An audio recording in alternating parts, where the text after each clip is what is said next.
ठीक है, स्टार्ट करें अभी जीएसटी को। लोकल वाले टॉपिक में कोई डाउट? सेक्शन नंबर 10 हम देख रहे थे, composition levy scheme.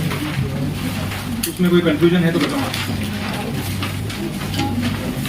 Basic scheme में हमने क्या देखा? कॉम्पोजिशन स्कीम में जो स्मॉल सप्लायर्स हैं जिनका टर्नओवर एक लिमिट से ज़्यादा नहीं है, उनको ये बेनिफिट दिया जा रहा है कि आप जीएसटी कलेक्ट करना और आईटीसी क्लेम करना, ये सब झंझट से आप दूर रहो और आप सिंपल लमसम अपने टर्नओवर पे एक नॉमिनल अमाउंट ऑफ टैक्स पे कर दो। वो नॉमिनल अमाउंट डिफर करता है अलग अलग सप्लायर्स के लिए। 3 बेसिक कैटेगरीज तो हमने देखी। मैन्युफैक्चरर्स की बात की, सर्विस प्रोवाइडर में इनिशियली सिर्फ रेस्टोरेंट वाले कवर्ड हैं सबसेक्शन 1 में, और उसके अलावा थर्ड कैटेगरी में ट्रेडर्स। ये 3 कैटेगरी है। मैन्युफैक्चरर और ट्रेडर्स के लिए टोटल 1%, और जो रेस्टोरेंट सर्विस प्रोवाइडर्स हैं उनके लिए टोटल 5%। तो इतना हमने रेट देखा था। ये क्यूमुलेटिव है, सीजीएसटी प्लस एसजीएसटी मिला, क्योंकि हमने देखा कॉम्पोजिशन लेवी स्कीम उनके लिए है जो इंट्रा स्टेट सप्लायर्स है। इंटर स्टेट वालों को ये स्कीम का कोई बेनिफिट मिलता नहीं। टाइम के साथ स्कीम में इंप्रूवमेंट्स हुए, एडिशंस हुए। सबसे पहले उन्होंने कवर किया उन लोगों को जो आफ्टर सेल सर्विस प्रोवाइड करते हैं। तो बोला कि आप ट्रेडर हो, मैन्युफैक्चरर हो, गुड्स बेचते हो, उसके बाद कस्टमर की कोई कंप्लेंट आती है और आप आफ्टर सेल सर्विसेज अगर प्रोवाइड करते हो तो इट इज रिक्वायर्ड कि आपको वो सेल का रेवेन्यू के साथ साथ सर्विस रेवेन्यू भी अलाउ किया जाए, और उसके बाद भी आप ये स्कीम का बेनिफिट ले सकते हो। तो इसके लिए क्या बोला उन्होंने कि आपका जो टर्नओवर है, जितना भी सेल से हो रहा है, एडिशनली थोड़ा बहुत टर्नओवर अगर सर्विसेज से होगा तो इट इज ओके। और कितना? 10% ऑफ द टोटल टर्नओवर जो आपका सेल से हो रहा है, या फिर एब्सोल्यूट अमाउंट कितना? 5 लाख रुपीस, दोनों में से विच एवर इज हायर। समझ में आया? तो इतना आप कवर कर सकते हो अपने सर्विसेज वाले पार्ट से, इट इज ओके। इसके बाद एक और इंप्रूवमेंट किया सब सेक्शन 2A की थी।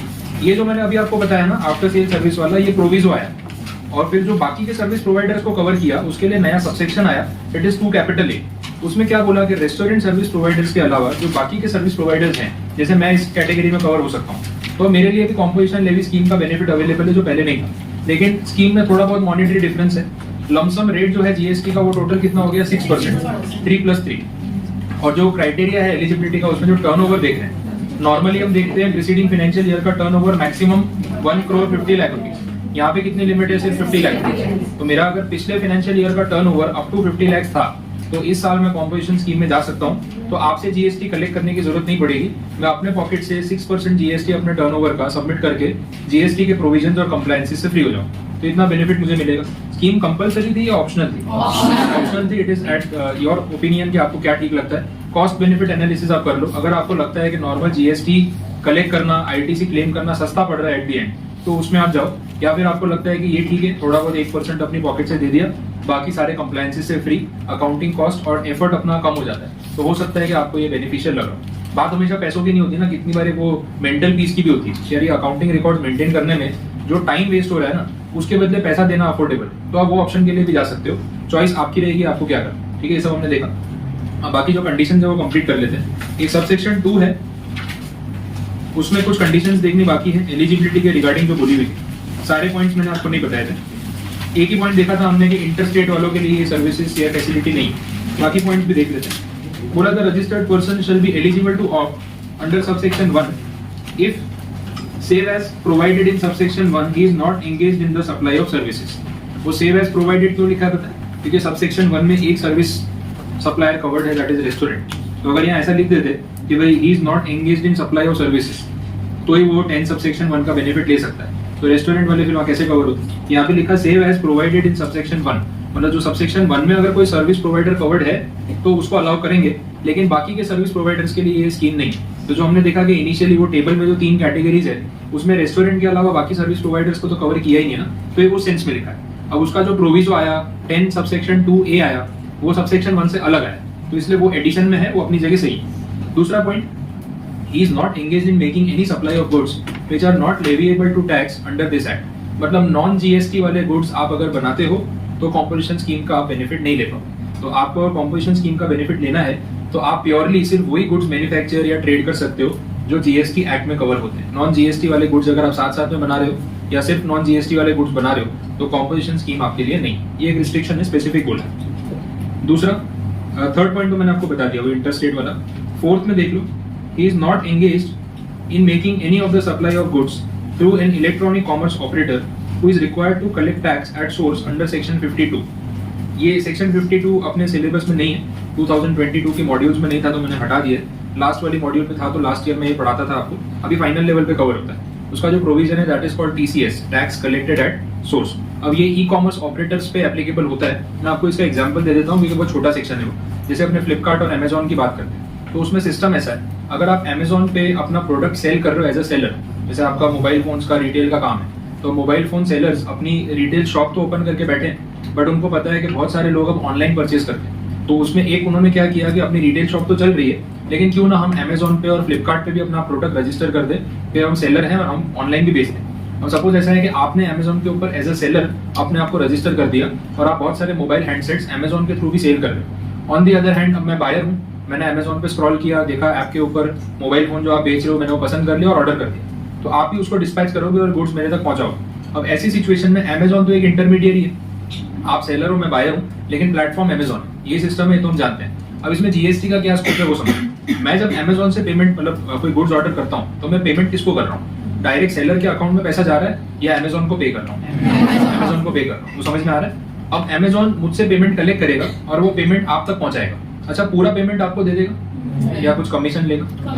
कमीशन मुझसे चार्ज करेगा या आपसे चार्ज करेगा? सेलर से या बायर से? सेलर से। मुझसे वो शिपिंग चार्ज ले सकता है, कमीशन थोड़ी ना लेगा, ठीक है, तो कमीशन मुझसे नहीं चार्ज करेगा। लेकिन अगर 20,000 का फोन मैंने खरीदा है तो वो जो अमाउंट है, ठीक है कंटिन्यू कर रहे हैं, तो 20,000 रुपीज का सपोज मैंने फोन परचेज किया तो वो अमाउंट मैंने अमेजोन को पे कर दिया। अमेजोन वाला क्या करेगा, उसमें से उसका जो कमीशन है जो उसने आपके साथ पहले डिस्कस किया होगा, कोई भी परसेंटेज होगा, वो अपना कमीशन माइनस कर लेगा, बाकी का अमाउंट आपको दे देगा। बट सेक्शन 52 ये बोलता है कि ई कॉमर्स ऑपरेटर्स मतलब Amazon is liable to collect tax at source before paying to the supplier. इसका मतलब ये है कि जब वो 20,000 रुपीज में से अपना कमीशन काट के बाकी का अमाउंट आपको पे करेगा तो उस अमाउंट पे वो टैक्स डिडक्ट करेगा, तो आपको पूरा पैसा नहीं देगा, वो TCS का अमाउंट काटेगा GST के नाम पे और उतना पैसा वो डिपार्टमेंट को पे करेगा। आया समझ में? तो ये कंप्लायंस किसको फॉलो करना होता है? E commerce operator.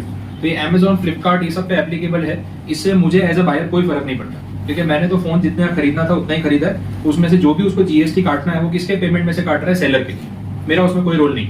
और आपके नाम से आपके पेमेंट में से जो भी वो GST काटेगा वो जब डिपार्टमेंट में सबमिट करेगा तो आपको वो GST as a credit use करने को भी मिलेगा, लेकिन वो जब मैं आगे आपको डिटेल पढ़ाऊंगा उसकी तब बात करेंगे। अभी उसका काम नहीं, वो ITC नहीं है, दैट इज समथिंग एल्स, लेकिन वो अपने उस टॉपिक में देखेंगे जब उसको पढ़ेंगे, अभी उसका काम नहीं। तो ये ई कॉमर्स ऑपरेटर्स जो यहाँ पे कवर हो रहे हैं, अगर आप उसके थ्रू अपने गुड्स बेच रहे हो तो आप कॉम्पोजिशन लेवी स्कीम का बेनिफिट नहीं ले सकते। कहने का मतलब ये, क्योंकि पता है ये सेल तो फिर पूरे इंडिया में कहीं भी हो रहा है। ई कॉमर्स ऑपरेटर्स क्या स्टेट वाइज सेल करते हैं क्या? तो आप गुजरात में अगर आपकी शॉप है और आप अमेजोन पे रजिस्टर करते हो तो महाराष्ट्र वाला ऑर्डर कर सकता है अमेजोन से, तो आपको डिलीवर करना पड़ेगा, वो तो इंटर स्टेट हो गया फिर। इसलिए बोला है कि ई कॉमर्स ऑपरेटर्स के थ्रू जो लोग ऑपरेट कर रहे हैं और जिसपे सेक्शन 52 आ रहा है वो इस स्कीम से बाहर हो जाएंगे। दैट इज द क्राइटेरिया और the condition. Okay, next point, he is not a manufacturer of such goods as may be notified by the government on recommendation of council। इस पॉइंट के लिए एक्चुअली में एक नोटिफिकेशन इशू किया और बोला कि वो जो नोटिफाइड गुड्स हैं, अगर आप वो गुड्स मैन्युफैक्चर कर रहे हो तो आपके लिए कॉम्पोजिशन स्कीम नहीं। तो वो नोटिफिकेशन है अपने सिलेबस में या नहीं देख लेते हैं, अगर नहीं कवर हुआ है यहाँ पे तो मैं करवा दूँ।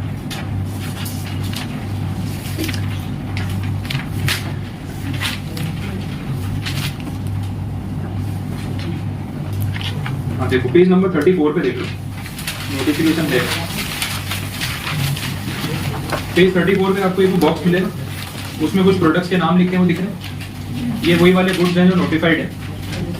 मतलब इन सारे प्रोडक्ट्स को मैन्युफैक्चर करने वाले जो भी सप्लायर्स हैं उनको कॉम्पोजिशन स्कीम का बेनिफिट नहीं मिलता। प्रोडक्ट सारे वेल नोन है। आइसक्रीम की बात हो रही है, चॉकलेट फ्लेवर आइसक्रीम है या अदर है, उससे फर्क नहीं पड़ता, कोको बीन्स के बेसिस पे है अदरवाइज। पान मसाला पीछे बातें नहीं। एरेटेड वाटर्स, एरेटेड वाटर क्या होता है? सॉफ्ट ड्रिंक्स और कुछ कवर होता है इसमें। एरेटेड वाटर के आगे GST कॉम्पनसेशन में भी पॉइंट है। एरेटेड वाटर में क्या क्या कवर है? सॉफ्ट ड्रिंक्स होते हैं पक्का, ठीक है, वो हो सकते हैं। और कुछ और भी कुछ होता है या सिर्फ सॉफ्ट ड्रिंक्स? मिनरल वाटर या रेगुलर?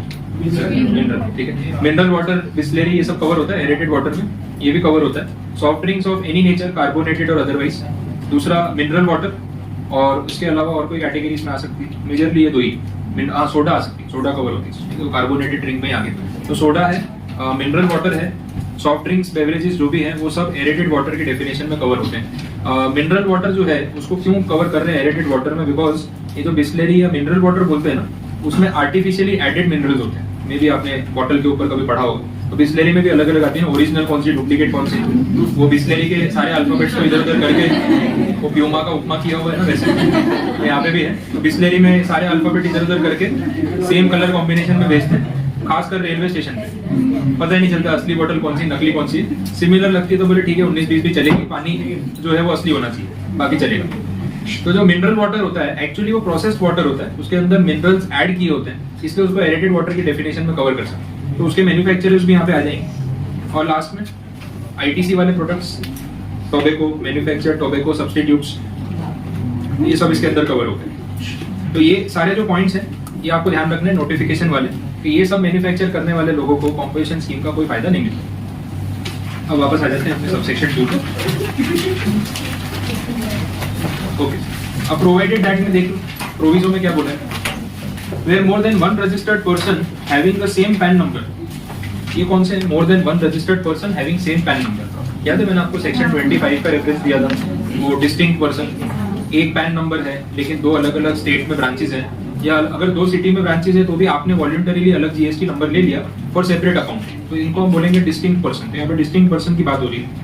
बोला the registered person shall not be eligible to opt for the scheme under subsection 1 unless all such registered person opt to pay tax under that subsection.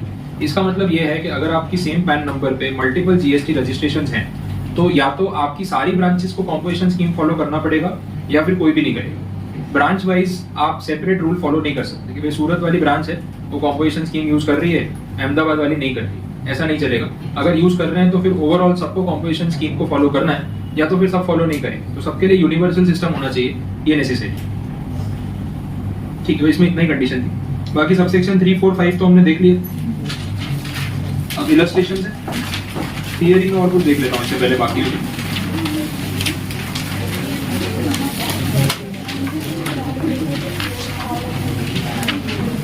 ठीक है, theory वाले part में सुन लो एक बार। आप page number 34 पे आना, वही अभी जो आपने टेबल देख रहे थे ना, उसके नीचे बातें नहीं, कुछ अदर कंडीशंस लिखी हुई है। वो कंडीशंस में कुछ पॉइंट्स हैं वो डिस्कस कर लेते हैं, कुछ रिपीट भी होंगे, नए पॉइंट्स भी आएंगे। अदर कंडीशंस में फर्स्ट पॉइंट में बोला where more than one registered person having the same PAN number issued under the income tax act, tax on supplies by all such registered person is paid at the prescribed date under the scheme. ये कुछ नया नहीं था, implied है। इसमें सिर्फ यही बोला है कि जो जीएसटी का रेट होगा या कॉम्पोजिशन स्कीम का जो रेट होगा वो सबके लिए सेम रहेगा। तो वो तो हम रेट्स तो देख ही चुके हैं, वो रिपीट पॉइंट है। सेकंड पॉइंट पे चलो, the registered person shall not collect tax from the recipient on supplies made by him nor shall he be eligible to take any ITC. ये भी हो गया था डिस्कस, ना जीएसटी कलेक्ट करना है ना आईटीसी क्लेम करना है, ये पॉइंट हो गया। थर्ड पॉइंट देखना, ये कुछ नया है। यहाँ पे बोला कि अगर आप कॉम्पोजिशन लेवी स्कीम में हो और आप रजिस्टर्ड हो तो कॉम्पोजिशन लेवी स्कीम क्लेम करने के लिए रजिस्ट्रेशन तो लेना ही पड़ेगा। कल किसी ने पूछा एक डाउट, बोले सर अगर आप कॉम्पोजिशन लेवी स्कीम में ही जा रहे हो फर्स्ट ईयर से, सपोज स्टार्टिंग से, तो जीएसटी नंबर लेना पड़ेगा क्या? बोला ऑब्वियसली लेना पड़ेगा, क्योंकि उसका प्रोसीजर क्या है, पहले आप जीएसटी में रजिस्ट्रेशन करवाओ, फिर आपका जो लॉगिन डिटेल्स और वो सब आएगी जीएसटी नंबर, उससे जीएसटी पोर्टल पे लॉगिन करो और वहाँ पे वो ऑप्शन सिलेक्ट करो कि आप कॉम्पोजिशन स्कीम में जा रहे हो, फिर आप कॉम्पोजिशन स्कीम का बेनिफिट ले सकते हो, क्योंकि ये हर साल करना होता है। तो जीएसटी नंबर के बिना डिपार्टमेंट को कैसे मालूम पड़ेगा कि आप कौन हो और आप कौन सी स्कीम यूज कर रहे हो? तो ऑब्वियसली भले आप कॉम्पोजिशन स्कीम में हो, जीएसटी रजिस्ट्रेशन तो आपके लिए नेसेसरी होने वाला है। फिर दूसरा बोला कि जब हम जीएसटी कलेक्ट करते हैं और आईटीसी क्लेम करते हैं, तो जो जीएसटी कलेक्ट कर रहा है, जैसे मैं आपसे अगर जीएसटी कलेक्ट कर रहा हूँ तो जो भी मैं आपको फीस रिसीट दूंगा ना, तो फीस रिसीट के ऊपर मैं मेंशन करूंगा टैक्स इनवॉइस। टैक्स इनवॉइस वो होता है जिसमें हम सामने वाले से टैक्स कलेक्ट करते हैं और सामने वाला उस इनवॉइस के बेस पे आगे आईटीसी क्लेम करना चाहे तो कर सकता है। तो उस डॉक्यूमेंट को हम क्या बोलेंगे, that is called tax invoice. उसके अलावा अगर मैं कॉम्पोजिशन स्कीम में हूँ तो मैं आपसे कोई जीएसटी कलेक्ट करने वाला नहीं, तो मैं उस बिल को टैक्स इनवॉइस नहीं बोल सकता। तो उसके लिए फिर नाम है बिल ऑफ सप्लाई। ठीक है, यहाँ पे मेंशन किया बिल ऑफ सप्लाई। तो टैक्स इनवॉइस और थर्ड पॉइंट में टैक्स इनवॉइस और बिल ऑफ सप्लाई दोनों चीजों में टेक्निकल डिफरेंस है। जिस इनवॉइस में मैं टैक्स चार्ज कर रहा हूँ और उस इनवॉइस के बेसिस पे आप आगे जीएसटी का क्रेडिट ले पाओगे, ऐसे इनवॉइस को बोलते हैं टैक्स इनवॉइस। अदरवाइज उसको बोलेंगे बिल ऑफ सप्लाई। जैसे मैंने आपको रेस्टोरेंट का एग्जांपल दिया था, एक रेस्टोरेंट वाला आपसे 5% जीएसटी अलग से चार्ज कर रहा है, तो वो टैक्स इनवॉइस दे रहा है।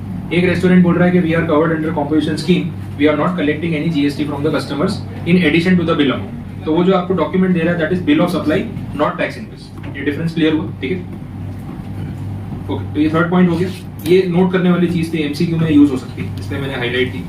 फोर्थ पॉइंट स्पेसिफिक है, कुछ ज्यादा टेक्निकल नहीं, सिर्फ इतना ही बोला है कि जो आप बिल या इनवॉइस इशू करते हो उसके हेडिंग में आप मेंशन कर देना कि आप कॉम्पोजिशन स्कीम में हो, इसलिए आपका टैक्स कलेक्ट करना नेसेसरी नहीं। तो हेडिंग में आप मेंशन करना जैसा उन्होंने बोला। Next point is reverse charge, वो हम बात कर चुके हैं। और जो उसके बाद वाला पॉइंट है वो अभी आपको समझ नहीं आएगा, वो इलेक्ट्रॉनिक क्रेडिट लेजर और वो सब पे जा रहे हैं, वो अपना आगे का जो चैप्टर आएगा लेजर वाला पेमेंट ऑफ टैक्सेस का, उसमें मैं समझाऊंगा वो पॉइंट को। अभी आप जाने अभी अपने काम करते हैं, आगे जो सम्स थे इलस्ट्रेशंस थे उसके आ जाते हैं, थोड़ा प्रैक्टिकल कैलकुलेशन समझ में। पेज नंबर 29 पे है फर्स्ट इलस्ट्रेशन।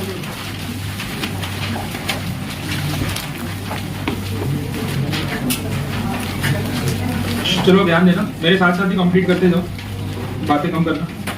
मिस्टर ए है, रिटेलर है, उन्होंने कुछ इन्फॉर्मेशन आपको प्रोवाइड की, देखते हैं क्या इन्फॉर्मेशन है। गुड्स का परचेज कितना किया, 30 लाख रुपीस का, और उसमें से 2 लाख रुपीस के जो गुड्स हैं वो परचेज किए अनरजिस्टर्ड डीलर से।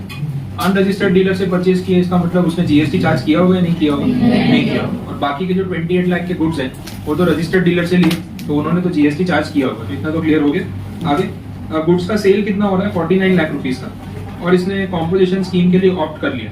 अब कॉम्पोजिशन स्कीम के लिए ऑप्ट करते ही हमें ये पता है कि अब क्रेडिट का तो कोई मतलब है नहीं, तो वो 30 लाख में से कितना रजिस्टर्ड कितना अनरजिस्टर्ड, आईटीसी तो बात ही खत्म हो गई। अब तो ऐसा है कि पॉकेट से पे करना है बस, और जीएसटी कलेक्ट भी नहीं करना है। रेट्स दे रखे हैं, अगर कॉम्पोजिशन स्कीम की बात करें तो वही टोटल 1%, और रेगुलर स्कीम की बात करें तो टोटल 18%। तो यहाँ पे अगर आप कॉम्पोजिशन स्कीम में गए हो तो कस्टमर से कलेक्ट करना पड़ेगा क्या? नहीं, तो आपको अपनी पॉकेट से पे करना है। अपनी पॉकेट से पे करोगे तो कितने रेट पे पे करोगे, 9% पे या 0.5%? 0.5% किस पे गिनेंगे? टर्नओवर के अमाउंट के, सेल के अमाउंट। तो सेल का अमाउंट है 49 लाख, उस पे 0.5% CGST, 0.5% SGST, बस जो अमाउंट आएगा वो फाइनल आंसर।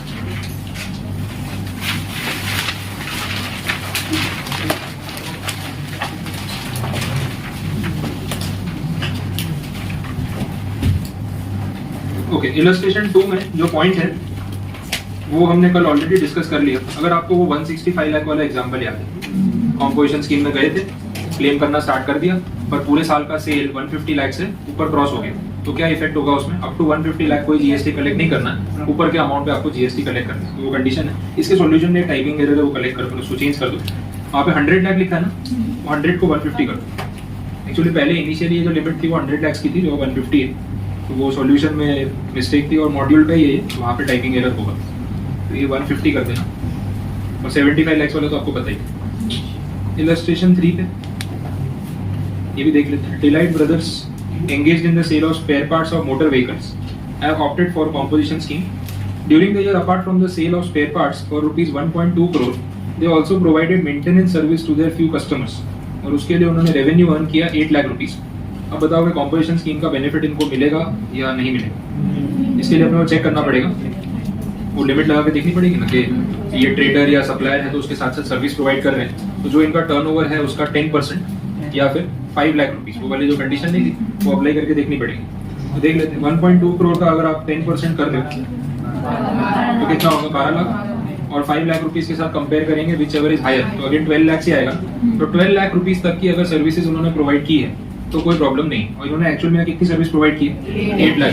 तो बोलो एलिजिबल है या नहीं? लिमिट कैसे लगानी पता चला, 1.2 करोड़ का जो सप्लाई था गुड्स का या स्पेयर पार्ट्स का, उसका 10% करो 12 लाख। 12 लाख को कंपेयर करो एब्सोल्यूट अमाउंट के साथ 5 लाख जो सेक्शन में लिखा है, दोनों में से whichever is higher that is the limit. उस लिमिट से अगर आपने नीचे सप्लाई किया है, सर्विसेज 8 लाख रुपए की दी है, तो कोई प्रॉब्लम नहीं है, आप एलिजिबल रहोगे फॉर कॉम्पोजिशन स्कीम। क्लियर? बोलो कोई क्वेरी इसमें?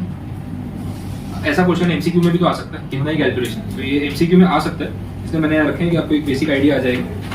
पता है इतना ही कैलकुलेशन होता है, मतलब एमसीक्यूज कैलकुलेशन में बहुत टेक्निकल नहीं आएंगे, आपको पता ही नहीं चले क्या सॉल्व करना है। वो लोग आपका कैलकुलेशन पावर चेक नहीं करते, ये स्टूडेंट्स का मिसकंसेप्शन होता है कि बहुत टेक्निकल वाला कैलकुलेशन पूछेंगे और इतना सारा गिनना पड़ेगा। उनको मालूम है आपके पास कैलकुलेटर है, आपको काउंटिंग आती है, तो आपके काउंटिंग का टेस्ट वो नहीं लेते, वो सिर्फ ये देखते हैं कि जो प्रोविजन में लिखा है वो आप कितना ध्यान से पढ़ के आए हो। अगर आपको प्रोविजन स्ट्राइक हो गया, कितनी बार बिना कैलकुलेटर के भी आंसर आ जाता है, इतना सिंपल भी वो पूछते हैं। लेकिन प्रॉब्लम कहाँ आती है? आपने पढ़ा नहीं, तो आपने पॉइंट अगर प्रोविजो रीड ही नहीं किया तो आपका ये एमसीक्यू बनेगा नहीं। वो कितना भी इजी नंबर्स दे दें जो ओरली कैलकुलेट हो सकते हैं, बट आपको जो रूल नहीं पता है तो क्या अप्लाई करो? तो यहाँ पे आपके नॉलेज की ज्यादा वैल्यू है और टेस्ट है, आपके काउंटिंग स्किल्स का कोई टेस्ट वो लोग नहीं ले रहे, बिकॉज वो तो कैलकुलेटर पे आप कर ही लोगे। मेजोरिटी लोगों का कैलकुलेशन तो सही होने ही वाला है, लेकिन उनको कंसेप्ट कितना पता है वो इंपॉर्टेंस रखता है। नेक्स्ट इलस्ट्रेशन देखें, एलिजिबिलिटी के लिए कुछ गिनना है। ए लिमिटेड है, मैन्युफैक्चरिंग कंसर्न है पुणे में, फाइनेंशियल ईयर 2021 का total value of supplies including the inward supplies which are taxed under the reverse charge basis it is given 1,02,60,000। अब इसका डिवीजन दिया हुआ है कि 1,02,60,000 में क्या क्या कवर हो रहा है। तो बोला इंट्रा स्टेट सप्लाईज जो फॉरवर्ड चार्ज में प्रोवाइड की। फॉरवर्ड चार्ज का मतलब क्या होता है? अपना नॉर्मल चार्ज, जहां आपने गुड्स बेचा, कस्टमर से जीएसटी कलेक्ट किया और गवर्नमेंट को सबमिट कर दिया। और रिवर्स चार्ज में क्या होता है? जहां आपने गुड्स बेचा, जीएसटी का पेमेंट कस्टमर खुद जाके गवर्नमेंट को करेगा, हमें उससे कलेक्ट नहीं करना, दैट इज रिवर्स चार्ज। तो फॉरवर्ड चार्ज वाला सप्लाई। फिर उसके बाद intra state supplies made which are chargeable to GST at nil rate. Nil rate का देखा, nil rated supply 0% GST under tariff, वो वाली कंडीशन। उसके बाद intra state supply which are wholly exempt under section 11 exempted supply, ठीक है, वो 50 लाख का। और 2,60,000 का इनवर्ट सप्लाई है। ये एक्चुअली सेल नहीं है, ये परचेज है। इनवर्ट सप्लाई का मतलब जो खरीदा है या बेचा है, खरीदा है। और आउटवर्ड सप्लाई मतलब जो बेचा है। तो ये इनवर्ट सप्लाई है और उसके ऊपर आपने रिवर्स चार्ज मैकेनिज्म के थ्रू टैक्स पे किया है। तो ये क्या ट्रांजैक्शन है पहले समझना है। कल ये पॉइंट अपन ने डिस्कस नहीं किया था। वो एग्रीगेट टर्नओवर की डेफिनेशन आपको नहीं बताई, सेक्शन 2 क्लॉज 6। उसमें मैंने आपको बोला taxable supplies are covered, exempt supplies are considered, exports और कुछ था इंटरस्टेट ब्रांच ट्रांसफर। 4 पॉइंट्स थे। उसमें क्या क्या नहीं गिनना, उसमें मैंने आपको बोला था जीएसटी और एक इनवर्ट सप्लाई वाला पॉइंट मैंने बाकी रखा था, वो यही है। अगर आपने परचेजेस किए हैं रॉ मटेरियल और उस पे आपने रिवर्स चार्ज मैकेनिज्म के थ्रू डायरेक्ट गवर्नमेंट को टैक्स भरा है, तो क्या वो आपके टर्नओवर का पार्ट है, सेल का पार्ट है या परचेज का पार्ट ही रहेगा? परचेज ही रहेगा। तो सिर्फ क्लैरिफिकेशन था कि अगर आपने आरसीएम से टैक्स खुद भरा है तो वो आपके टर्नओवर का पार्ट नहीं हो जाता है, वो तो आपके परचेज का ही पार्ट माना जाएगा। तो वो चीज अपने को टर्नओवर में, एग्रीगेट टर्नओवर में नहीं गिनी। इतना अभी आप ध्यान रखो, एप्लीकेशन इसमें समझा। अब बोल रहे हैं कि ये डेटा के बेसिस पे आप ये डिसाइड करो कि अगले साल कॉम्पोजिशन स्कीम का बेनिफिट इस असेसी को या इस पर्सन को मिलेगा या नहीं मिलेगा। तो हमें कुछ नहीं करना है, एग्रीगेट टर्नओवर की डेफिनेशन याद करनी है और उसमें से जो जो यहाँ प्लस होता है वो प्लस करना है और जो एक्सक्लूड होता है उसको एक्सक्लूड करना है। इतना ही करना है, ठीक है। तो देख लो, फॉरवर्ड चार्ज मतलब टैक्सेबल सप्लाईज, तो टैक्सेबल सप्लाईज तो इंक्लूड होंगी। तो 25 लाख रुपीज जो है वो आपके एग्रीगेट टर्नओवर का पार्ट बन जाए। एक पार्ट तो आ गया। दूसरा, नील रेट पे जो आपने सप्लाई किया वो इंक्लूड होगा एग्रीगेट टर्नओवर में, क्योंकि एग्जेम्प्ट सप्लाईज का वो पार्ट है। भूल गए, एग्जेम्प्ट सप्लाईज में 3 पॉइंट बताए थे। एक नोटिफिकेशन के बेस पे एग्जेम्प्ट, एक टैरिफ में 0% और तीसरा नॉन टैक्सेबल या नॉन जीएसटी वाले, तो ये भी कवर होगा। तो ये 25 लाख भी इंक्लूड कर लेते हैं। तीसरा एग्जेम्प्ट वाला भी तो होगा 50 लाख। ये टोटल करके कितना हो गया? 1 करोड़। 2,60,000 नहीं आएगा क्योंकि वो सप्लाई सेल का पार्ट नहीं, वो तो परचेजेस है। जस्ट बिकॉज आपने परचेज करते टाइम उस पर खुद जाके जीएसटी भरा है, इसका मतलब ये नहीं है कि वो आपके टर्नओवर का पार्ट हो गया।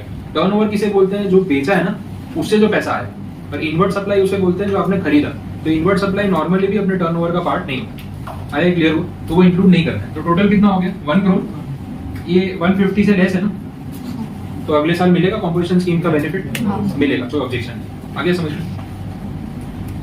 ऐसे बेसिक एमसीक्यूज पूछेंगे, अगर आप पढ़ाई पूरी करके गए हो कोई प्रॉब्लम नहीं।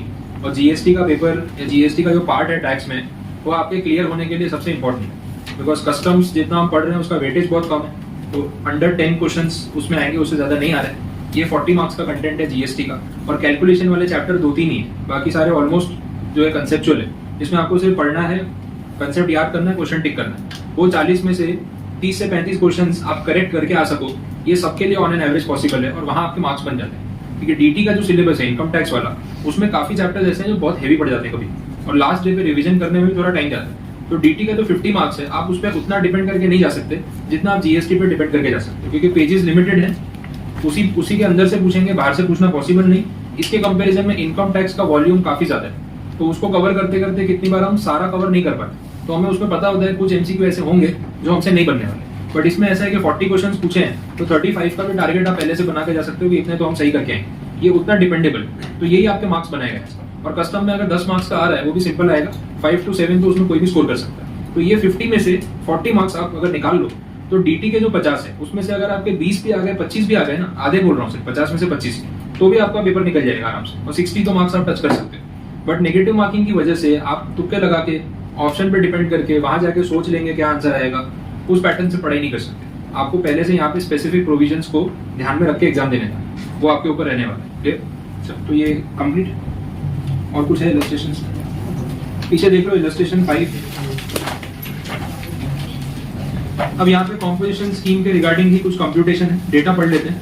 ए लिमिटेड अभी मैन्युफैक्चरिंग कंसर्न राजस्थान में कॉम्पोजिशन स्कीम के लिए ऑप्ट किया उन्होंने, और ये कुछ डेटा दे रखा है रिगार्डिंग फाइनेंशियल ईयर 2021। आपको डिटरमाइन करना है कॉम्पोजिशन टैक्स की उसकी लायबिलिटी कितनी है और टोटल टैक्स लायबिलिटी कितनी है। अब फाइनेंशियल ईयर 1920 मतलब इसके पहले वाला प्रीसीडिंग ईयर, उसके बारे में बता रहे हैं the total value of supply including the inward supplies are 68 lakh rupees. और इस साल 2021 में आपने जो सप्लाई किया है उसकी डिटेल्स भी आपको दे रखी है। तो पहले तो ये डिसाइड करना है कि पिछले साल के सप्लाई वैल्यू के बेस पे क्या इस साल आप एलिजिबल हो कॉम्पोजिशन स्कीम के लिए या नहीं। 68 लाख का सप्लाई है, भले उसमें इंक्लूडेड है इन्वर्ट वाला, तो भी क्या फर्क पड़ता है, 150 से तो कम ही है ना, तो कोई प्रॉब्लम है नहीं। और राजस्थान जो है वो 8 स्टेट में कवर होता है, जहाँ 75 की लिमिट है नहीं। अगर वो वाला स्टेट होता तो भी 68 वैल्यू कम ही है, बट राजस्थान है तो अपने को पता चल गया कि यहाँ तो 150 की लिमिट होती है। ये पॉइंट कंप्लीट। अब 2021 में मतलब अपना जो करंट फाइनेंशियल ईयर है उसमें आपने क्या सप्लाई किया है वो सब यहाँ पे दे रखा है। Intra state supplies of goods which are chargeable at 5% GST। लेकिन आप तो कॉम्पोजिशन स्कीम में जा रहे हो ना, तो ठीक है, हमें ये ध्यान रखना है कि ये जो आपका सप्लाई है वो टर्नओवर में कवर होता है कि नहीं होता है। अभी हम वैसे ही देख रहे हैं, पहले पढ़ लेते हैं पूरा तो आइडिया आ जाएगा। दूसरे पॉइंट में intra state supplies made which are chargeable to GST at nil rate. तो नील रेट वाला मतलब तो 0% टैक्स हो गया, ठीक है। तो अभी तक ये जो अमाउंट्स आए हैं, पहला 30 लाख रुपीस का जो आपने सप्लाई किया है वो तो नॉर्मल मतलब फॉरवर्ड चार्ज वाला है ना, जिसपे 5% GST लगता है। तो अगर आप कॉम्पोजिशन स्कीम में जा रहे हो तो इस टर्नओवर में आपको अपनी पॉकेट से GST भरना पड़ेगा या नहीं भरना पड़ेगा, भरना ही पड़ेगा ना। और कॉम्पोजिशन स्कीम में अगर हम जाते हैं तो कितना GST भरना पड़ता है अपनी पॉकेट से मैन्युफैक्चरिंग यूनिट के लिए 1%। तो इन शॉर्ट इस पे 1% आपको अपनी जेब से देना पड़ेगा, ये सर्टेन है। दूसरा जो अमाउंट है intra state supply made which are chargeable to GST and nil rate, मतलब जो 18 लाख रुपीस का सप्लाई है ये तो नील रेट पे चार्जेबल है ना। अगर आप कॉम्पोजिशन स्कीम में नहीं जाते, नॉर्मल स्कीम में रहते, तो आपको ये 18 लाख रुपीस पे क्या कोई GST कस्टमर से कलेक्ट करना था, डिपार्टमेंट को सबमिट करना था नहीं। तो अब अगर आप कॉम्पोजिशन स्कीम में हो तो आप ही बताओ 18 लाख रुपीस पे 1% आप पे करना पसंद करोगे या डिनाई करोगे। डिनाई करोगे ना, आप डिपार्टमेंट को क्या बोलोगे कि भाई ये 18 लाख पे नॉर्मल चार्ज लगाते हैं तो 1 रुपया GST नहीं है। अब क्योंकि मैं कॉम्पोजिशन स्कीम में जा रहा हूँ तो मैं उसके ऊपर 1% GST एक्स्ट्रा क्यों भरूंगा, 1 रुपया भी एक्स्ट्रा क्यों भरूंगा। तो ये 18 लाख रुपीस जो है हमें टैक्स लायबिलिटी कंप्यूट करने के लिए इंक्लूड नहीं करना। लॉजिक समझ आया क्यों ऐसा। तो ये वाला अमाउंट नहीं आएगा, सेकंड वाले को मैं यहाँ पे डैश कर रहा हूँ, वो इंक्लूड नहीं करना। थर्ड कैटेगरी देख लो, intra state supply which are wholly exempt, same चीज होगी, ये भी कवर नहीं होगा कॉम्पोजिशन स्कीम में, इसके ऊपर भी कोई टैक्स अपनी पॉकेट से हम नहीं भरेंगे। Next point, value of inward example वाला हो गया, हाँ। Value of inward supplies on which tax payable under RCM। RCM वाले केस में क्या होगा, हम GST बनेंगे, सामने वाला बनेगा, हमें कुछ कलेक्ट करके पे करना है, तो ये RCM वाले को भी उन्होंने अलग रखने के लिए बोला वैसा। नेक्स्ट पॉइंट में value of supplies representing interest in loans and advances which are extended by A limited. ये पॉइंट को आप स्टार मार्क कर लो, फिफ्थ वाला। एक्चुअली एक कंडीशन थी, थियरी में अपने डिस्कस करनी रह गई है, मैं आपको इस एग्जांपल से बताता हूँ। इसमें ऐसा बोला है कि अगर आप जैसे एक बार पॉइंट वापस पढ़ लेते तो उसमें क्या बोला, value of supplies which represent interest in loans and advances which are extended by A limited. उसमें एक पॉइंट है एग्रीगेट टर्नओवर वाली कंडीशन के साथ कि अगर हमारी कंपनी किसी पर्टिकुलर पर्सन को या एंटिटी को कोई लोन्स एंड एडवांसेस देती, तो पैसा उधार दिया, अब पैसा उधार देते हैं तो उस पर क्या कमाने वाले हैं, ब्याज कमाने वाले, तो ये वो पॉइंट की बात हुई। तो अगर आपने लोन्स एंड एडवांसेस के नाम पे कुछ पैसा किसी को दिया और उसके सामने आप इंटरेस्ट कमाने वाले हो, तो that amount paid as loan और एडवांस वो आपके टर्नओवर का पार्ट नहीं माना जाए, ये आपको ध्यान रखना, ठीक है। तो आगे थियरी में मैं फिर ढूंढ के आपको रिलेट करा देता हूँ। कौन से पे 27, ठीक है, तो देख लेते हैं, इतना प्रॉब्लम नहीं है।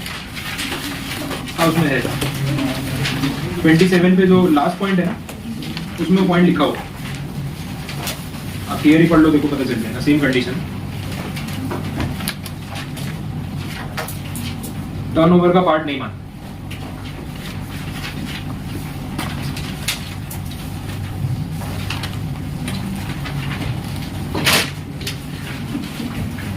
ठीक है, कंडीशन समझ आ गई। अब सम कंप्लीट कर ले, तो ये 80 लाख को अपने को टर्नओवर में गिनना ही नहीं है, क्लियर हो गया। तो देखो अभी तक जितने भी ट्रांजैक्शंस हैं, अच्छा लास्ट में intra state supplies of goods which are chargeable at 18% GST, दो बार रिपीट हो गया, हाँ, तो ये तो आएगा फिर, ठीक है, सब अमाउंट से। तो ये जो 30 लाख रुपीस है लास्ट वाला, ये भी तो नॉर्मल ही है ना, इंट्रा स्टेट सप्लाई किया हुआ है गुड्स Y का, और वो चार्जेबल कितने पे, 18% GST।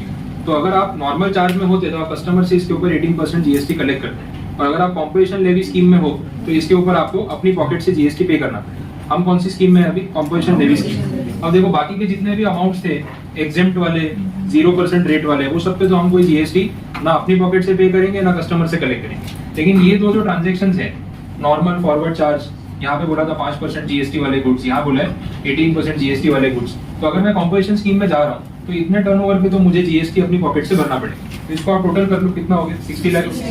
अब जितना भी रेट है अपना 0.5 प्लस 0.5 मतलब टोटल 1%, तो कितना हो जाएगा? 60,000। तो दिस इज 30,000 सीजीएसटी, 30,000 एसजीएसटी। तो कॉम्पोजिशन स्कीम में हमें इतना जीएसटी अपनी पॉकेट से पे करना है। और हाँ, इसमें जो वो इनवर्ट सप्लाई वाला पार्ट था, क्योंकि इन्होंने क्वेश्चन में ऊपर क्या पूछा है वो देखना। इन्होंने क्वेश्चन में पूछा है it requires you to determine its composition tax liability and total tax liability. वैसा क्यों बोला है वो समझो। कॉम्पोजिशन टैक्स लायबिलिटी का आंसर आ चुका है, इस रेट से तो आपको इतना ही पे करना है। लेकिन आपने जो इनवर्ट सप्लाईज खरीदे हैं वो 5 लाख रुपए के, और उसमें लिखा है कि आरसीएम से टैक्स पे करना है, तो वो भी तो आप ही को पे करना है ना। यू आर बायर, आपने गुड्स खरीदे, उस गुड्स पे कौन से मेथड से जीएसटी लगता है? रिवर्स चार्ज मैकेनिज्म से। तो जिसने आपको गुड्स सप्लाई किए होंगे वो आपसे जीएसटी कलेक्ट करेगा या नहीं करेगा? नहीं करेगा। वो आपको बोलेगा भाई इस पे तो रिवर्स चार्ज है, मैंने आपको गुड्स बेच दिए, जो जीएसटी बनता है आप जाके सरकार को डायरेक्ट सबमिट कर देना। वही तो हम देख रहे थे रिवर्स चार्ज मैकेनिज्म में। तो ये भी तो आपको अलग से पे करना ही है ना। That is not a part of your composition levy scheme, लेकिन अलग से आपके ऊपर वो रिस्पॉन्सिबिलिटी है आरसीएम से टैक्स पे करने की, तो वो करना पड़ेगा। तो कितने के गुड्स है? 5 लाख रुपए के, और उस पर कितना परसेंट है जीएसटी? 5%। कितना अमाउंट हो गया ये? 25,000। तो ये 25,000 जो है ये आरसीएम की वजह से आप ही को पे करना पड़ेगा। समझ आ रहा है? तो टोटल टैक्स लायबिलिटी आपकी कितनी हो गई? 85,000। आया समझ में? 60,000 कॉम्पोजिशन स्कीम के अकॉर्डिंग, और बाकी 25 आपके इनवर्ट सप्लाईज पे रिवर्स चार्ज मैकेनिज्म के अकॉर्डिंग। दोनों अलग अलग बातें। Total tax liability 85, composition liability 60,000। Difference clear हुआ? कोई कंफ्यूजन है इसमें तो बोलो। आया समझ में कैसे कैलकुलेट करना है? तो इलस्ट्रेशन 5 कंप्लीट।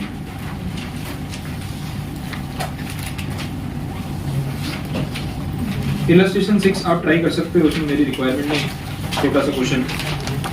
और एक इलस्ट्रेशन 7। अब ये कुछ दिख रहा है normal taxation versus composition scheme, ये इंटरेस्टिंग लग रहा है, चलो देख लेते हैं। कंपैरिजन है तो अच्छी बात है, आपको डिफरेंस पता चले। मिस्टर ए है, रिटेलर है, कोई इन्वेंट्री मेंटेन नहीं करता है ज़्यादा, ऐसा बोला हुआ है, और कुछ इन्फॉर्मेशन दे रखी है फॉर पर्टिकुलर ईयर।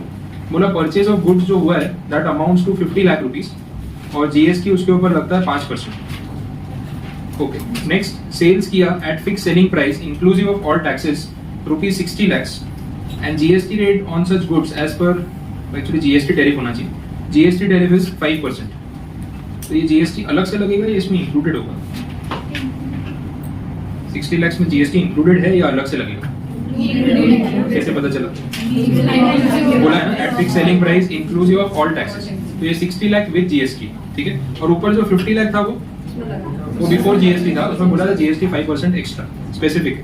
फिर आगे discuss whether he should opt for composition scheme if composition tax is 1% of turnover. Okay, expenses of keeping a detailed statutory record required under GST laws will be rupees 1,20,000 per annum, which shall get reduced to 50,000 if composition scheme is opted for. Other expenses are rupees 3 lakh per annum. ठीक है, सारा data आपको बता दिया। आपको यहाँ पे ये गिन के बताना है कि आपके लिए, सपोज ये आपकी सिचुएशन है, तो आपके लिए कॉम्पोजिशन स्कीम सस्ती पड़ रही है या फिर आप नॉर्मल टैक्स में जाके जैसे बाकी लोग जीएसटी कलेक्ट करते हैं और आईटीसी लेते हैं, वो आप करो तो सस्ता पड़ेगा। दोनों में से फायदा किसको? एक बार ट्राई करना है, आपको दिमाग लगाना है, तो सोचो, डेटा है सारा आपके पास, किस बेसिस पे आप सोचोगे वो भी एक बार डिस्कस कर लेते हैं, फिर आप ट्राई कर सकते हो। आपको एनालिसिस उस बेसिस पे करना है कि अगर हम एक तरफ नॉर्मल स्कीम में जा रहे हैं तो नॉर्मल स्कीम में ये है कि जीएसटी का हमारे ऊपर कोई बर्डन नहीं है। जो सामान हम बेचेंगे कस्टमर से जीएसटी लेंगे, और जितना सामान खरीदेंगे उस पर आईटीसी ले लेंगे, तो पॉकेट से कोई जीएसटी नहीं जाएगा। बट उसके बदले अकाउंटिंग कॉस्ट बढ़ जाएगा, जो यहाँ पे बोला है 1,20,000 पर एनम। समझ में आ रहा है? जो मैंने आपको स्टार्टिंग में साइकोलॉजी बताई कि किस बेस पे अपने सोचते हैं। ऑन द अदर हैंड आपके पास एक ऑप्शन है, अगर आप कॉम्पोजिशन स्कीम में जाओगे तो उसका इंपैक्ट क्या होगा? कस्टमर से कोई जीएसटी लेना नहीं है, दूसरा आपको आईटीसी मिलेगा नहीं, तो वो 5% आपकी कॉस्ट का पार्ट बन जाने वाला है। पर उसका एडवांटेज ये है कि जो 1,20,000 आपकी अकाउंटिंग और रिकॉर्ड कीपिंग की जो कॉस्ट लग रही है वो कितनी हो जाएगी? कम होकर 50,000। समझ में आ रहा है? जो 1,20 का खर्चा है वो रिड्यूस होकर कहाँ पहुंच जाएगा? 50,000। क्योंकि कॉम्पोजिशन स्कीम में जीएसटी अकाउंटिंग कम हो जाती है, तो आपका अकाउंटिंग कॉस्ट रिड्यूस हो जाएगा। अब दोनों चीजों को इवैल्यूएट करके आपको ये गिनना है कि दोनों में से सस्ता क्या पड़ेगा, कॉम्पोजिशन स्कीम में जाए वो बेटर है या फिर नॉर्मल स्कीम में जाए वो बेटर है, मॉनेटरी टर्म्स में आपका फायदा किसमें, ये आपको सोचना है। तो आप 2 मिनट का टाइम ले लो, सोच लो एक बार, आपको कुछ कैलकुलेशन समझ आ रहा है तो देख लो, नहीं आता तो मैं करवा। आप दोनों स्कीम्स में ना एक एक करके प्रॉफिट निकाल लो। फिर नॉर्मल स्कीम में अगर आप जाते हो तो सब कुछ करने के बाद एट द एंड आपके हाथ में क्या बचता है, प्रॉफिट। और कॉम्पोजिशन स्कीम में जाते हो तो कितना प्रॉफिट बचता है, जिसमें ज्यादा प्रॉफिट बचेगा मॉनेटरी टर्म्स में वो अपने लिए एडवांटेजेस है। सिंपल तरीका ये, आप कॉस्ट और प्रॉफिट गिन लो दोनों स्कीम्स में, फिर अपने यहाँ डिस्कस कर लेते हैं। बोलो कुछ सॉल्व हुआ? देखिए एक बार कैलकुलेशन समझ लेते हैं कैसे करना चाहिए। देखो नॉर्मल स्कीम पहले समझ लेते हैं, हमें दोनों केस में प्रॉफिट गिनना है। अगर हम नॉर्मल स्कीम में जा रहे हैं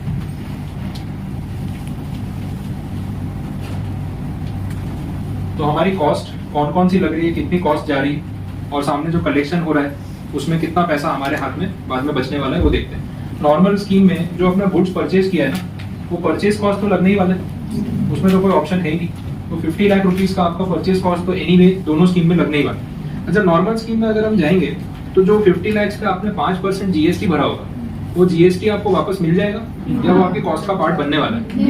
मिल जाएगा। तो एक्चुअली में वो आपकी कॉस्ट का पार्ट है ही नहीं। अगर आप यहाँ पे प्लस कर भी लेते हो तो भी कोई फर्क नहीं पड़ने वाला है। आप अगर यहाँ पे प्लस करते हो कि मैंने जीएसटी पे किया 5% के हिसाब से 2.5 लाख रुपए, वो एट दी एंड वापस से आईटीसी के नाम पे माइनस भी तो होने ही वाला है। आज नहीं तो कल आपको वो 2.5 लाख रुपए क्रेडिट वापस से मिल ही जाने वाला है, तो ये 250 वापस से माइनस हो जाएगा। तो आप उसको लिखो ना लिखो फर्क नहीं पड़ेगा, अल्टीमेटली वो आपकी कॉस्ट का पार्ट है ही नहीं। इसलिए यहाँ पे नॉर्मल टैक्स स्कीम में जब आप कस्टमर से जीएसटी कलेक्ट करके सामने आईटीसी क्लेम कर ही लेने वाले, तो ये आपकी कॉस्ट का पार्ट बन ही नहीं रहा है, इसलिए उन्होंने उसको कंसिडर किया भी नहीं। दूसरे पॉइंट पे चल रहे। और इसके अलावा कुछ एक्सपेंसेस आपके, ये अकाउंटिंग एक्सपेंसेस कितने लगने वाले, 1,20,000। अगर आप नॉर्मल स्कीम में जाओगे तो पूरा अकाउंटिंग करना पड़ेगा। तो अकाउंटिंग का जो भी कॉस्ट है, रिकॉर्ड कीपिंग जो भी आप बोलो उसको, दैट इज 1,20,000 रुपीज एनुअली। तो इस साल का अगर ये डेटा है तो ये खर्चा लगने वाला है। कुछ अदर एक्सपेंसेस भी बोले हैं, तो ये नॉर्मल स्कीम में लगेंगे या कॉम्पोजिशन स्कीम में लगेंगे या दोनों स्कीम में लगेंगे? लगने ही वाले। 3 लाख रुपीज का आपका कॉस्ट है ही अभी। और कोई खर्चा है क्या? एक्सपेंसेस तो सारे इतने ही है। अब इसको अपने कंसीडर नहीं भी करें तो चलेगा, इसको ऐड कर लो, 54 लाख आगे समझ में। तो ये आपका एक कॉस्ट वाला पार्ट हो गया। अब जो सेल्स की बात हो रही है, सामने जो रेवेन्यू आया वो भी तो आपने देखे कितना बोला हुआ है, 60 लाख रुपीज। अब ये 60 लाख जो है, जो सेल्स का अमाउंट बोला है, this is inclusive of GST, है ना? ये तो जीएसटी के साथ है ना, बट वो जीएसटी तो आप सरकार को दे दोगे, उसमें से क्रेडिट वेडिट आईटीसी जो भी लेना है, तो वो पैसा आपका बनता है कि आपके हाथ में कुछ बचने वाला है। ये 60 लाख में कितना जीएसटी हो बता सकते हो?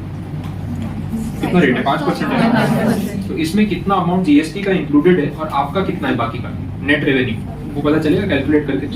कितना अमाउंट आएगा बताओ? 60 लाख पे 5% जीएसटी है सर,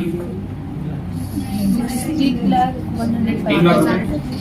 60 लाख पे 5% डायरेक्ट गिन लो चलेगा या कुछ और करना पड़ेगा? तो अमाउंट बताओ ना कैसे गिनेगा, आया किसी का टैली में कैसे गिनेगा? ये 60 लाख जो है 5% जीएसटी के साथ, तो आपको इसको ऐसे समझना है कि अगर आपने 100 रुपए का सेल किया है तो उस पर 5 रुपए जीएसटी आपने कस्टमर से कलेक्ट किया होगा, तो ये कितना हो गया? 105 हो गया। ये 60 लाख 105 है, ये समझ में आ रहा है? तो अगर ये 105 है तो 5 कितना होगा, मतलब जीएसटी कितना होगा मालूम पड़ेगा। ऐसे कैलकुलेशन करेंगे तो ये ऐसे हो जाएगा कि 60 लाख इज एट 105, तो फिर 5 की वैल्यू कितनी, क्रॉस मल्टीप्लाई करके निकालते हैं ना, वैसे कितना पड़ेगा? तो 60 lakh rupees into 5 divide by 105। अब इसको अननोन एक्स मान लो ना, अपने मैथ्स में क्रॉस मल्टीप्लिकेशन करते हैं, ये वैसे क्रॉस मल्टीप्लाई करते हैं, तो ऐसा बनेगा। अब गिनो कितना आ रहा है, कितना आ रहा है? 28 5 7 1 4, ऐसा कुछ आ रहा है। ये है आपका 5% जीएसटी जो इसमें इंक्लूडेड है, पर हमें तो बिफोर जीएसटी वाला अमाउंट चाहिए ना अपना प्रॉफिट निकालने के लिए। ये 60 लाख में से 2,85,714 पे हमारा तो कोई राइट है ही नहीं। बाकी का जो हमारा अमाउंट आ रहा है वो नेट रेवेन्यू, उसको माइनस करके निकालो कितना आ रहा है। ये वाला क्वेश्चन 50 ये आ रहा है, ये अपना नेट रेवेन्यू, मतलब ये पूरा पैसा हमारे पास आएगा। जीएसटी का जो भी अमाउंट है वो सरकार को देने के बाद, क्रेडिट लेने के बाद, अब ये 285 में से वो 2.5 लाख का आपने आईटीसी ले लिया, बाकी के 35,000 जो भी है वो तो सरकार लेके चली गई। इसमें से आपके पास क्या बचा? कुछ भी नहीं। तो इसलिए हमने इसको हटा दिया। आपका नेट रेवेन्यू बिफोर जीएसटी कितना है आफ्टर जीएसटी 57,14,286, और उसके सामने आपका खर्चा कितना है 54,20,000। तो ये दोनों का डिफरेंस निकालेंगे तो प्रॉफिट मिल जाएगा। प्रॉफिट का अमाउंट निकाल लो, कितना आ रहा है 2,94,286 ये आ रहा है। तो अगर आप नॉर्मल स्कीम में जा रहे हो तो सब कुछ करने के बाद एट द एंड आपके पास क्या प्रॉफिट बच रहा है 2,94,286। आया समझ में? अब अगर हम नॉर्मल स्कीम के बदले कॉम्पोजिशन स्कीम में जाएं तो उसका इंपैक्ट क्या पड़ेगा वो देखते हैं। यहां तक कोई क्वेरी है तो बता दो। क्लियर है यहां तक? ये कैलकुलेशन समझ आया? कॉम्पोजिशन स्कीम देख लेते हैं। इस सिचुएशन में भी कॉस्ट तो 50 लाख रुपए रहने वाला है। अब जो जीएसटी आप इस पे भर रहे हो 5%, क्या उसका आपको आईटीसी मिलने वाला है? नहीं। तो वो आपकी कॉस्ट का पार्ट बन जाएगा, समझ आ रहा है? वो वापस नहीं मिलने वाला। तो इसमें अपने ये 2,50,000 ऐड कर लेते हैं एज योर कॉस्ट। ये अपना जीएसटी वाला पार्ट हो गया, इनपुट टैक्स। ये कॉस्ट अकाउंटिंग कॉस्ट कितना लगने वाला है 120 लगेगा? नहीं, तो क्या वाला रिड्यूस होकर 50,000 बन जाएगा। ठीक है। अच्छा, इसके बारे में क्या करना है? सेम ऐड करना पड़ेगा क्योंकि वो स्कीम पे डिपेंड नहीं करता। और कोई कॉस्ट लग रहा है क्या इसके अलावा? डेटा में पर देख लो, है और कुछ नहीं? तो ये सब कुछ ऐड करके बता दो कितना होगा। 56 लाख। ये आपका पूरा कॉस्ट हो गया, this is your total cost. अब सेल्स की बात करें तो यहाँ पे वही 60 लाख का सेल हो रहा है। उसमें 60 लाख को कैसे कंसीडर किया? कुछ बोला इंक्लूसिव ऑफ टैक्स? इंक्लूसिव तो मान ही नहीं सकते ना।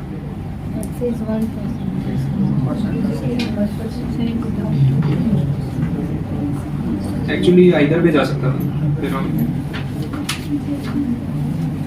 नहीं, वो फिर वैसे ही लेना पड़ेगा। सुनो, ये 60 लाख जो है यहाँ पे हमने इंक्लूसिव ऑफ 5% जीएसटी माना क्योंकि हम नॉर्मल स्कीम में 5% जीएसटी कलेक्ट कर रहे हैं और वो उन्होंने स्पेसिफाई किया भी था। यहाँ पे अपने को ये जीएसटी जो है उसको इंक्लूसिव ऑफ जो सेल का अमाउंट है उसको अपने इंक्लूसिव ऑफ जीएसटी तो मान नहीं सकते। तो जो अपने पास नेट रेवेन्यू है वही 60 लाख ही आए, ऐसे ही ट्रीट करना पड़ेगा। क्यों? क्योंकि कॉम्पोजिशन स्कीम है। कॉम्पोजिशन स्कीम में ऐसा है, जितने में भी आपने सेल किया है उस पे जीएसटी आप अपनी पॉकेट से भरने वाले हो, कस्टमर से कलेक्ट नहीं करने वाले। और उन्होंने ऐसा कुछ बोला भी नहीं है क्वेश्चन में कि कॉम्पोजिशन स्कीम के लिए हमारा सेल अमाउंट कुछ और होगा, वो तो बोला ही नहीं। तो सेल अमाउंट दोनों सिचुएशन के है 60 लाख रुपीज ही है, यहाँ पे इंक्लूसिव ऑफ जीएसटी है, लेकिन यहाँ पे यही हमारा नेट रेवेन्यू। आया समझ में? अब जो हमें भरना है इसमें से हम अपनी पॉकेट से पे कर देंगे। तो जैसे ही आपने 60 लाख रुपीज का सेल किया कॉम्पोजिशन स्कीम की वजह से, आपको इसमें से एक अमाउंट जीएसटी डिपार्टमेंट को सबमिट करना पड़ेगा। तो कितना अमाउंट होगा? 1%। तो 1% लेस कर लो, तो भाई ये अपन ने जीएसटी पे कर दिया और अपनी लायबिलिटी खत्म। बाकी का अमाउंट तो अपना ही है ना, इसमें से जो बचा कितना 59 लाख 40। तो this is the net revenue. आ गया समझ में? आफ्टर जीएसटी ये कमाया और ये सामने खर्च किया, नेट बचा कितना प्रॉफिट? इसका डिफरेंस 3,40,000। तो ये है आपका प्रॉफिट अगर आप कॉम्पोजिशन स्कीम में जाते हो तो। दोनों में से कौन सा बेटर है? बस this is the only criteria जिस बेसिस पे हम डिसाइड करते हैं वे मॉनेटरी फायदा किस में हो रहा है। जो यहाँ पे हायर होगा हम उसी तरफ जाएंगे। अगर ये अमाउंट इससे ज्यादा आया होता तो हम नॉर्मल स्कीम में जाते। हमें तो पैसे बचाने से मतलब आ रहा है समझ में? तो ये इस तरीके से कंपैरिजन होता है फॉर डिसीजन मेकिंग प्रोसेस। अब बताओ कोई क्वेरी आता? ये स्टार्टिंग में मैं आपको समझा रहा था कि किस बेसिस पे हम जज करते हैं और इसका एक एग्जांपल आ गया तो बेस्ट होगा। क्लियर? डन? तो ये इलस्ट्रेशन भी कंप्लीट और कुछ बाकी? Last illustration 8।